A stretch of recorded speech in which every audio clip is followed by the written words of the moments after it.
हम कक्षा 10 की नवीन पाठ्य पुस्तक जो सन 2022 की परीक्षा होगी उसके लिए जो कोर्स चेंज हुआ है उसकी सामाजिक ज्ञान का अध्ययन कर रहे हैं। आज ये हमारा पहला लेसन है। हम किस देश में रहते हैं? भारत में। भारत का शासन कौन चलाती है? सरकार। सरकार की ताकत को क्या कहते हैं? जी हाँ, सत्ता। यदि सत्ता का बंटवारा विभिन्न समूहों में कर दिया जाए तो उसे हम क्या कहेंगे? जी हाँ, सत्ता की साझेदारी।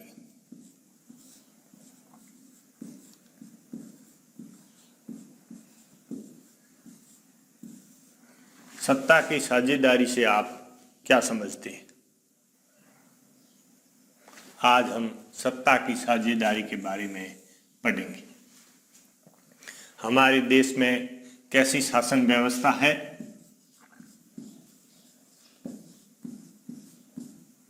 जी हाँ, हमारे देश में शासन व्यवस्था लोकतंत्र है। लोकतंत्र का सबसे मुख्य पहचान सत्ता का विकेंद्रीकरण है।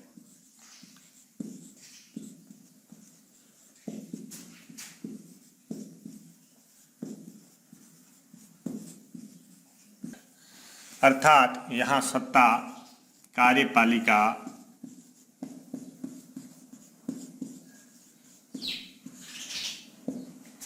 व्यवस्थापिका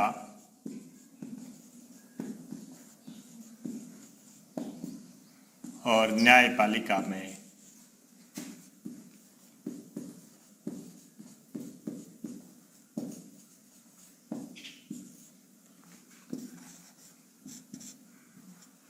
विभाजित रहती है। इसे हम सत्ता का विकेंद्रीकरण कहते हैं और यह लोकतंत्र की मुख्य पहचान है। लोकतंत्र के कामकाज के लिए सत्ता का विकेंद्रीकरण जरूरी है। यदि सत्ता का विकेंद्रीकरण नहीं होगा तो वो लोकतंत्र सफल नहीं होगा। सत्ता के विकेंद्रीकरण के हम कुछ उदाहरण देखेंगे। हम सबसे पहले बेल्जियम का उदाहरण देखते हैं। बेल्जियम यूरोप का एक देश है।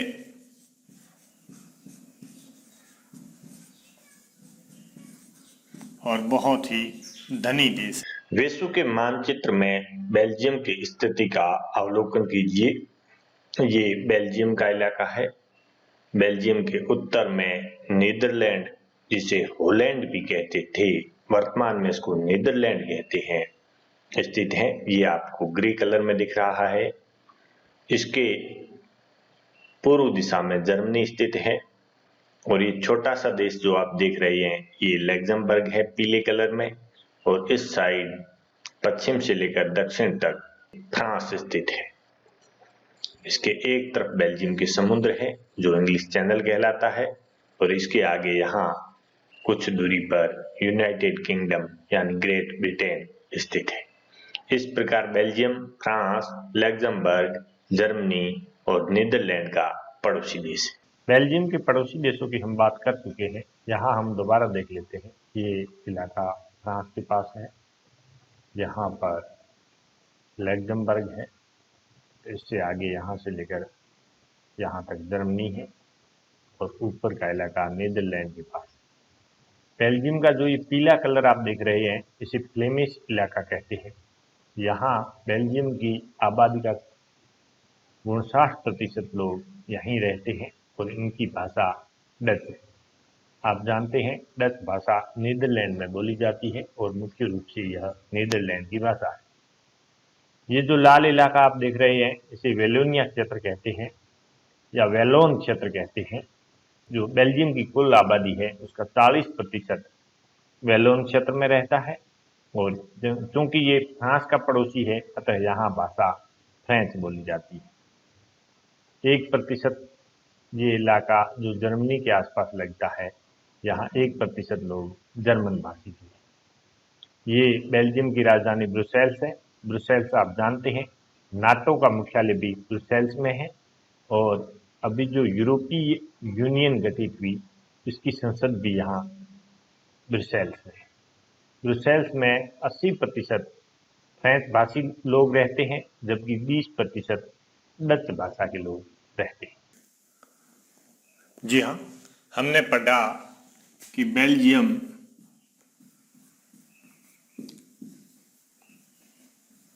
किस महाद्वीप का देश है? जी हाँ, यूरोप। इसके पड़ोसी देशों के नाम नक्शे में क्रम से बताइए।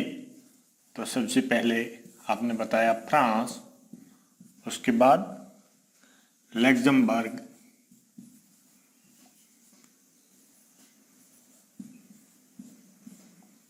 या लक्समबर्ग,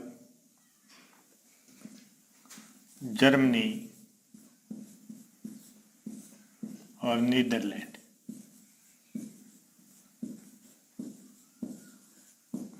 आप जानते हैं फ्रांस में फ्रेंच भाषा बोली जाती है, जबकि नीदरलैंड में डच भाषा। इसके सिवाय बेल्जियम का कुछ भाग इंग्लिश चैनल से टकरा था। ये बेल्जियम की स्थिति का वर्णन हो गया। बेल्जियम का क्षेत्रफल की बात करें तो इसका क्षेत्रफल हमारे देश के हरियाणा राज्य से छोटा है।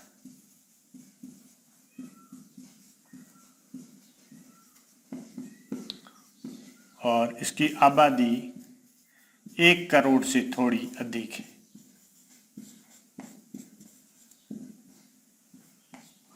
जबकि हरियाणा की आबादी आप जानते हैं 2 करोड़ है। बेल्जियम में भाषा के आधार पर यदि बात करें तो डच भाषी कितने प्रतिशत है? 59%। और ये जिस इलाके में रहते हैं उस इलाके का नाम क्या है? जी हाँ, फ्लेमिश।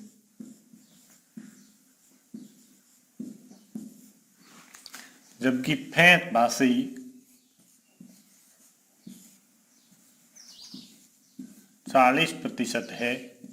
और जिस इलाके में रहते हैं उस अब दोनों की यदि तुलना की जाए तो फ्रेंच भाषी कम संख्या में है, जबकि डच अधिक संख्या में। लेकिन वहाँ के संसाधनों, सरकारी सेवाओं और सरकार में फ्रेंच भाषियों का प्रतिनिधित्व अधिक था और उद्योग धंधों तथा आर्थिक रूप से भी फ्रेंच लोग ज़्यादा सशक्त थे। 1950 से 60 के बीच डचों में भी जागृति आई और शिक्षा का प्रसार हुआ और इस प्रकार इन्होंने अधिक प्रतिनिधित्व और सशक्त होने के लिए प्रयास किए। संघर्ष की स्थिति पैदा हो गई और 1950 से लेकर 1960 के बीच में बहुत से संघर्ष का काल रहा। इसको शांत करने के लिए 1970 से 1993 के बीच बेल्जियम के संविधान में 4 संशोधन किए गए।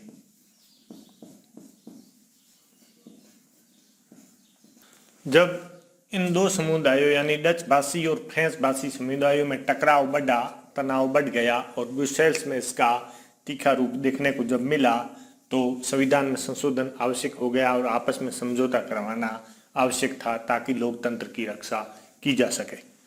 इसके लिए संविधान में 4 मुख्य रूप से संशोधन हुए। ये संशोधन 1970 से लेकर 1993 के मध्य किए गए।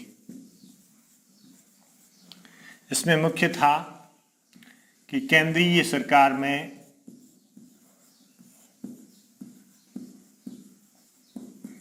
दोनों भाषी यानी फ्रेंच की भी और डच की भी मंत्री समान संख्या में होंगे।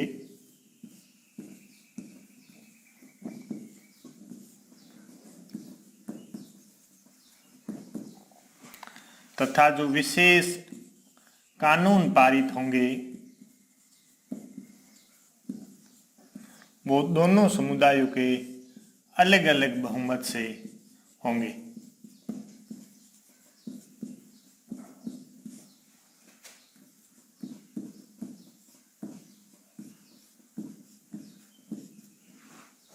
दोनों समुदायों के अलग अलग बहुमत से होंगे। कोई एक समुदाय के लोग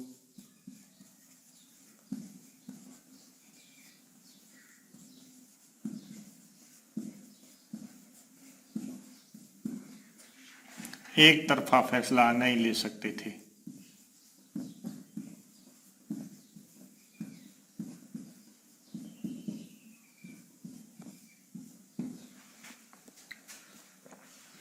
इसमें दूसरा मुख्य संशोधन ये हुआ, केंद्र की शक्तियां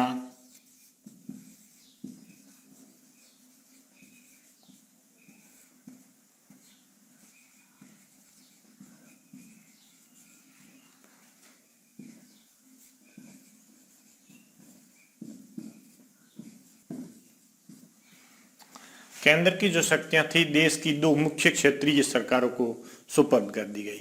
दो मुख्य क्षेत्रीय शक्तियां सरकारें कौन सी थी? जी हाँ, फ्लेमिश और वेलोनिया। इसका अर्थ ये हुआ कि ये राज्य सरकारें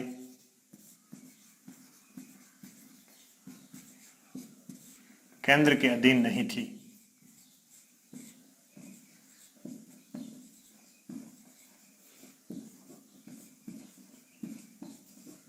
तीसरा, राजधानी ब्रुसेल्स में दोनों वर्गों के लिए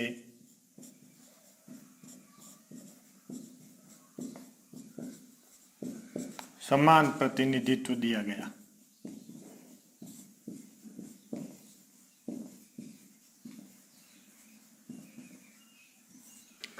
बेल्जियम की शासन व्यवस्था की एक अनूठी विशेषता थी सामुदायिक सरकारें।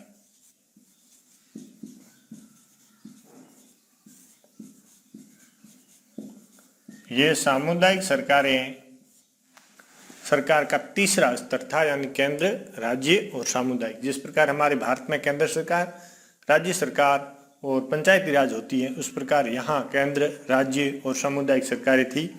ये सामुदायिक सरकारें अपने भाषाई क्षेत्र द्वारा चुनी जाती थी, यानी अलग भाषाई क्षेत्र का व्यक्ति चाहे जहाँ कहीं भी रहता हो वो अपनी सामुदायिक सरकार को वोट देगा, यानी इसका आधार क्षेत्र न होकर भाषा था।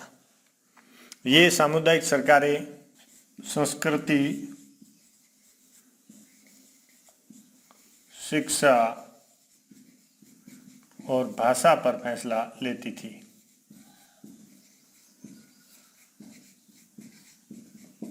और इनका चयन भाषा आधार पर था।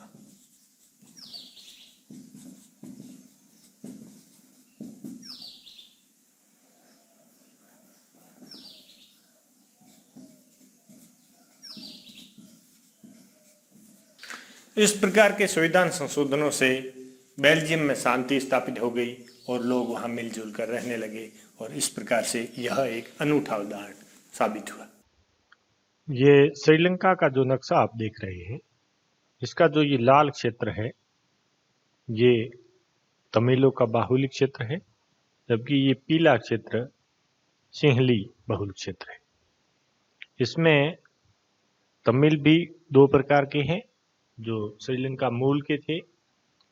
दूसरे तमिल वो थे जो भारत के तमिलनाडु से श्रीलंका में चाय बागानों में काम करने के लिए गए। इस प्रकार श्रीलंका में ये जातीय बहुलता की समस्या थी और यहाँ पर सिंहली बहुसंख्यक थे, जबकि दूसरे अल्पसंख्यक। सिंहली बौद्ध धर्म को मानने वाले हैं, जबकि तमिल अधिकतर हिंदू है, इसमें कुछ मुस्लिम भी है। तमिल भाषा बोलते हैं, जबकि सिंहली सभी सिंहली भाषा बोलते हैं और बौद्ध धर्म को मानते हैं।